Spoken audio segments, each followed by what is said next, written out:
Use a brush, apply the grease on the gaps between the bulging parts on the inside surface of the track.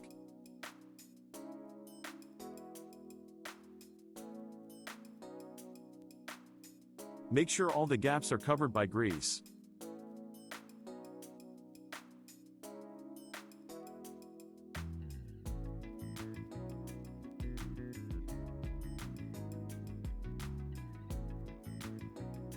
Repeat the same process on the track on the other side.